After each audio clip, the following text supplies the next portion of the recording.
Savitri, Book 3, the Book of the Divine Mother. Canto 3, the House of the Spirit and the New Creation. A mightier task remained than all he had done.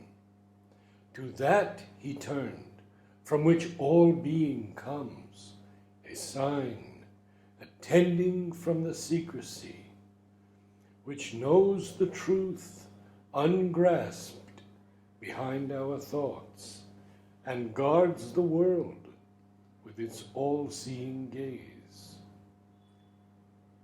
In the unapproachable stillness of his soul, intense, one-pointed, monumental, lone, patient he sat, like an incarnate hope, motionless on a pedestal of prayer.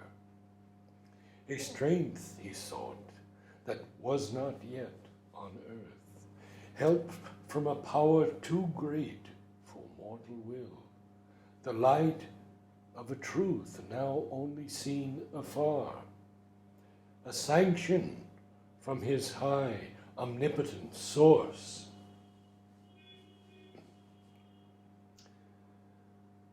But from the appalling heights there stooped no voice. The timeless lids were closed, no opening came. A neutral, helpless void oppressed the years. In the texture of our bound humanity, he felt the stark resistance, huge and dumb, of our inconscient and unseeing base, the stubborn, mute rejection in life's depths, the ignorant no in the origin of things. A veiled collaboration with the night, even in himself survived and hid from his view. Still something in his earthly being kept its kinship with the inconscient whence it came. A shadowy unity with the vanished past, treasured in an old world frame, was lurking there, secret, unnoted by the illumined mind, and in subconscious whispers and in dream, still murmured at the mind's and spirit's choice. Its treacherous elements spread like slippery grains, hoping the incoming truth might stumble and fall. And old ideal voices wandering moaned and pleaded for a heavenly leniency to the gracious imperfections of our earth and the sweet weaknesses of our mortal state. This now he willed to discover and exile, the element in him betraying God. All nature's recondite spaces were stripped bare, all her dim crypts and corners searched with fire, where refugee instincts and unshaped revolts could shelter find in darkness sanctuary against the white purity of heaven's cleansing flame. All seemed to have perished that was undivine. Yet some minutest dissident might escape, and still a center lurk of the blind force. For the inconscient, too, is infinite. The more its abysses we insist to sound, the more it stretches endlessly.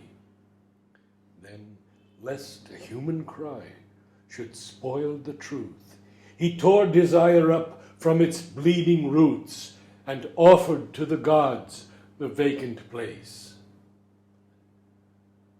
Thus could he bear the touch immaculate, A last and mightiest transformation came. His soul was all in front, like a great sea, flooding the mind and body with its waves. His being spread to embrace the universe, united the within and the without, to make of life a cosmic harmony, an empire of the immanent divine. So, in this tremendous universality, not only his soul nature and mind sense included every soul and mind in his, but even the life of flesh and nerve was changed and grew one flesh and nerve with all that lives. He felt the joy of others as his joy. He bore the grief of others as his grief. His universal sympathy upbore, immense like ocean, the creation's load, as earth upbears all beings' sacrifice. Thrilled with the hidden transcendence, joy, and peace. There was no more division's endless scroll. One grew the Spirit's secret unity. All nature felt again the single bliss. There was no cleavage between soul and soul. There was no barrier between world and God. Overpowered were form and memory's limiting line. The covering mind was seized and torn apart. It was dissolved, and now no more could be. The one consciousness that made the world was seen. All now was luminosity and force. Abolished in its last thin, fainting trace, the circle of the little self was gone. The separate being could no more be felt. It disappeared and knew itself no more, lost in the Spirit's wide identity. His nature grew a movement of the all, exploring itself to find that all was he. His soul was a delegation of the all that turned from itself to join the one supreme. Transcended was the human formula.